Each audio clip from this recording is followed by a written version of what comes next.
नमस्कार, मी पंजाब तक आज आहे 10 मे 2025. मी आलेलो आहे उत्तर काशीमध्ये, हे उत्तराखंडमध्ये या ठिकाणी आलेलो आहे. आणि या ठिकाणून आपल्या महाराष्ट्रातल्या शेतकऱ्याला अंदाज देणार आहे.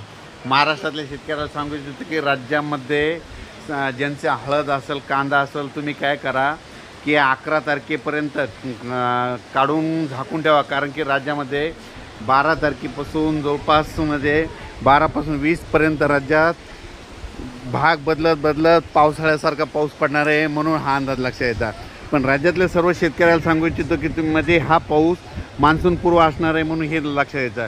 आणि राज्यातल्या परत एक शेतकऱ्याला सांगू इच्छितो की राज्यामध्ये आणखी सांगायचं झालं तर सगळ्यासाठी आनंदाची बातमी, मान्सून 12 मेला दस्तक देणार आहे. अंदमान बेटावर दस्तक धडक देणार आहे, अंदमान बेटावर दाखल होणार आहे. यावर्षी जवळपास 8-10 दिवस लवकरच येणार आहे, म्हणून हा अंदाज लक्षात येतात.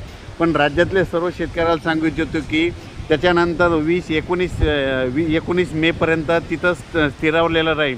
परंतु स्थिरावलेलं राहत असताना तुम्हाला सांगू इच्छितो की त्याच्यानंतर 21 मेपासून परत राज्यात मान्सून परत सक्रिय होणार आहे, म्हणून हे लक्षात घ्यायचं.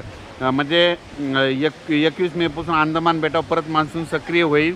त्याच्यानंतर वेळेप्रमाणे जून महिन्यामध्ये आपल्या महाराष्ट्राकडे दाखल होणार आहे, म्हणून हे खास करून आनंदाची बातमी. सांगायचं झालं तर आपल्याला दरवर्षी जशी वाट बघावं लागते, तशी काही यावर्षी वाट बघण्याची गरज नाही. 12 मेला उद्याच्याला दस्तक देणार आहे, म्हणून हे अंदाज लक्षात आहे. पण राज्यामध्ये मात्र 11 मेपासून ते 20 मेपर्यंत दररोज भाग बदलत पावसाळ्यासारखा पाऊस पडणार आहे, म्हणून हा अंदाज लक्षात घेता.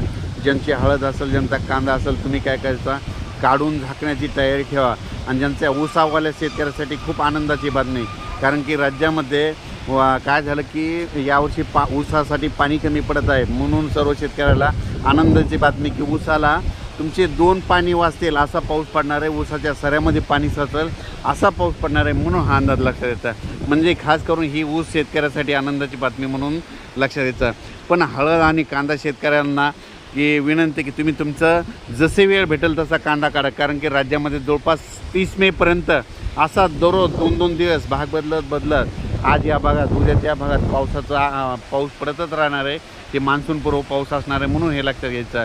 12 मेला जरी मान्सून दस्तक देणार असला तरी 21 मेला तिथून पूर्वपदामध्ये परिस्थिती सुरळीत होत जाईल आणि 21 आणि जून महिन्यामध्ये मात्र आपल्या महाराष्ट्रात दाखल होणार आहे, म्हणून हे लक्षात घ्यायचं. पण राज्यातल्या शेतकऱ्याला सांगू इच्छितो की राज्यामध्ये सांगायचं झालं तर 11 मेपासून ते 20 मेपर्यंत दररोज भाग बदलत मान्सूनपूर्वाचा पाऊस पडणार आहे. तो पाऊस पूर्व विदर्भ, पश्चिम विदर्भ, दक्षिण महाराष्ट्र, उत्तर महाराष्ट्र, कोकणपट्टी, खानदेश, मराठवाडा सगळीकडे पडणार आहे. आणि दररोज भाग बदलत पडणार आहे. जवळपास 20 तारखेपर्यंत प्रत्येक गावाला 2 वेळेस तरी पाऊस येऊन जाणार आहे, म्हणून हा अंदाज लक्षात येतात. ऊसावाल्यासाठी खास करून ही आनंदाची बातमी. अचानक वातावरणात बदल झाला तर लगेच एक मेसेज दिला जाईल. धन्यवाद.